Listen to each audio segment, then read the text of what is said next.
I missed them throwing chicken nuggets at me, honestly, last night. Chicken nuggets at me, honestly, last night. I missed them throwing chicken nuggets at me, honestly, last night. I missed them throwing chicken nuggets at me, honestly, last night.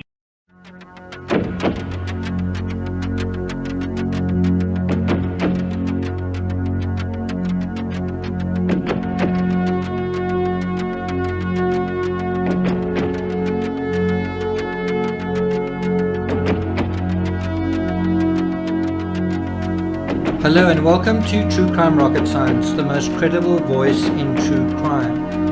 Well, wherever you are in the world, I hope you are managing this current crisis okay. I think all of us are under sort of a heightened state of anxiety, uncertainty and so on. I've certainly noticed a lot more people viewing my videos and subscribing. So I want to say thank you to all of the new subscribers and welcome to this channel. So something I wanted to just sort of deal with in terms of the Chris Watts case, there hasn't really been much coverage of that of late, is just a few little snippets and tidbits. One of them is, I'm not sure if you guys are aware, Frank Rusick made a video a couple of days ago. That's been taken down. And then something that I noticed some time ago, I think it was in an Inside Edition video, was this little clip where Chris Watts sort of, if you look at the grander context, he's sort of surrounded by about 2 or 3 officers.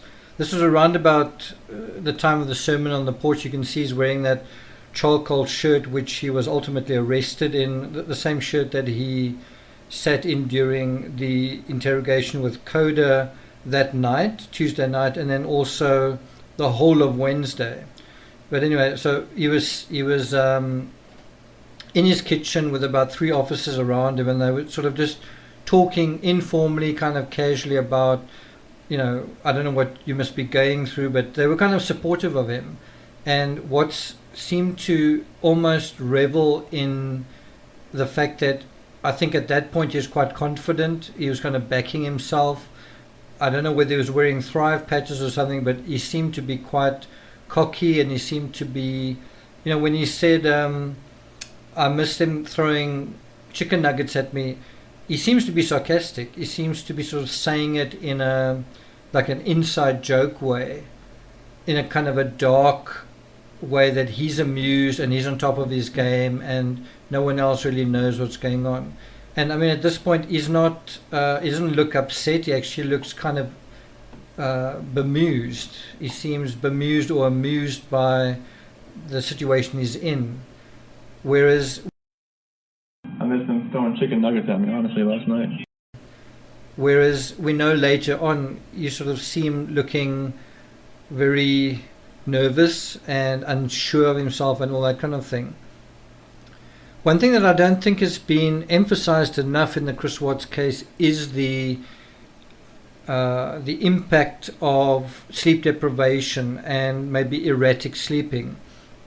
In a recent episode of the Kessinger tapes, which is exclusive to Patreon, that deals with the excerpt that goes beyond where the audio cuts off from August 16th. So we've been examining that, and basically she also talks about Chris Watts kind of falling asleep. That's in the transcript. I think it's also mentioned briefly in the discovery, but you kind of get this sense of he's falling asleep with his own mistress. He's falling asleep with his wife, where she says, our marriage is falling apart and you can sleep. But bear in mind, even with his mistress, after the murders, when she's talking to him about the pregnancy and these huge life-changing events, he falls asleep as well. And what that seems to show is that he was sort of living almost a triple life, meaning there was the Chris Watts, married man, good father, nice guy. There was the charming Don Juan, who was sort of the kind, listening, sweet man, in terms of the mistress. And then there was the third version, which was the diabolical arsehole, the idiot who thought that this was a good idea. But in order to live these three different lives, Watts kind of never had a chance to sort of, shut down and just kind of rest, just constantly on the go. And I've got an idea that he may have assumed that Thrive was giving him a new lease on life, adding 50 points to his IQ and giving him sort of almost like superpowers, that he could do things and get away with them, and that he was invulnerable, and that he was smarter than everyone in the room, and that he had more energy than anyone else. And that may have been true for a while, but I think like all good things, all good things have got to come to an end. And like if someone is drinking a lot, you can maybe hold back the alcohol, but it's not gonna last forever. And so I do think that the effects of the Thrive, there were effects of it, but they also wore off. And there's a very interesting image where Watts is actually in the interrogation cubicle with his head on his hands, and he appears to be sleeping. And I don't know if you remember Dr. Phil saying, this guy made some really dumb mistakes. And I think a very obvious reason for that is just a guy who over quite a long period of time just wasn't getting enough sleep. When he should have been sleeping, he was having sex with his mistress or sleeping at her house. When he should have been sleeping, he was texting, through the night. When he should have been sleeping, he was committing murder. When he should have been sleeping, he was burying dead bodies. And all of that, I think, accumulates and led to him making stupid decisions and stupid mistakes while he was carrying out his plan. I've also included a couple of texts Shannan sent talking about how she felt after Chris Watts arrived in North Carolina, and you get a really sort of visceral sense of the fact that she probably was poisoned, or that she probably was there was an attempt on Nico's life when Chris Watts got there. Something else that's quite interesting in the text Shannan sends, and this is quite early in the morning by the looks of it, is that she says that when she takes a shower at night, it means that she won sex, and that he knows that. And she says instead of them engaging in that, he's doing push-ups or something like that, and she's crying in silence or something. But what that tells you is, on the night of the murder, Shannan would have showered also as a signal, and that's something that only he knew and she knew, basically. But he doesn't mention anything about that, her taking a shower. And one's got to wonder why that's not mentioned. I do believe someone took a shower that night, but not in the context of having sex. Okay, and that's it. This is a short episode. There's a long analysis of about 12 pages in the Kessinger Tapes episode 2 on Patreon. It's around about 70 minutes long. A lot of comments there just talking about the really interesting information that comes out of that. In terms of this channel, on the 29th, I'll be putting up 2 more episodes on dealing with the letters written to Vincent van Gogh 130 years ago on those days. And they are from Vincent van Gogh's brother in Paris and his wife, Theo van Gogh's wife, writing to wish Vincent happy birthday. And bear in mind, Vincent van Gogh was also under kind of lockdown. He was in an asylum with some kind of mysterious condition. He also wanted to get out. He'd been in the asylum for kind of about a year. So, some of us, I'm in lockdown where I am for 3 weeks.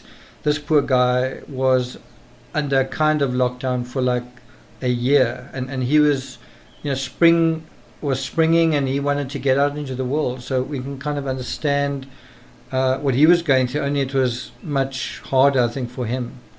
Then in terms of Patreon, the Christopher Watts What Else Do We Know series has been moved to that particular channel.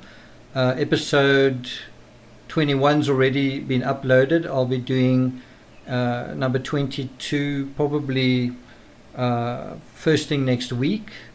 And then I've also been doing some kind of sort of analysis of the coronavirus in a series of posts called the Coronavirus Diaries. I thought I was going to do it once a week, but they were so popular that I've been doing them every day. I basically just talk about the situation I am in, what I'm seeing around me, in my world, the cases where I am. I provide a little bit of insight into other countries as well, just the stats, updating the stats on a daily basis. And then also provide just a little bit of psychological perspective on dealing with anxiety, changing our plans for the future, dealing with uncertainty, and also looking at the possible silver lining that might come out of all this. It's not trying to put a positive spin on it at all. It's simply trying to be realistic and be rooted in the real world, which is fundamentally what True Crime Rocket Science is all about. And so in terms of that, I'm doing a couple of episodes on the kind of message we get from Ernest Becker on dealing with the psychology inside pandemics, which has to do with how we are shaped by culture, and we live kind of transcendent lives through culture and society, but right now we're kind of prisoners of our own society. And so now we've got to reinvent ourselves as individuals, and also to some extent recast our societies in a different role. And one expression of this is, I think they're talking about 30,000 new Patreon creators. People are streaming to Patreon to start up new ways, I guess, of earning money or something like that. So a lot of people are changing their outlooks on lives and changing how they express themselves and changing their sort of attitudes. And one thing that I've sort of mentioned recently is, if you think about connections before this virus is something that has real connections that are invisible, that have life-changing consequences. Those are real connections, like on a cellular level. So this virus touches you in a real way, in a cellular way, and can actually cost you your life, right? And in a weird way, now that we're separated, it's challenging us to find meaning and to find an authentic way of connecting with ourselves. In other words, you connecting with you, your health, your attitudes to others, your place, your position in the world and in society, and who you want to be. And then also, how do you connect with others in a real way, but without physically touching somebody else?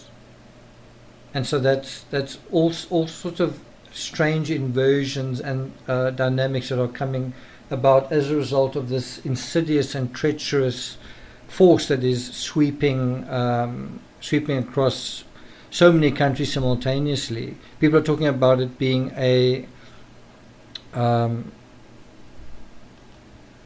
life-changing event, a blip on the history of our species. Anyway, thanks for listening. Once again, welcome to all the new subscribers.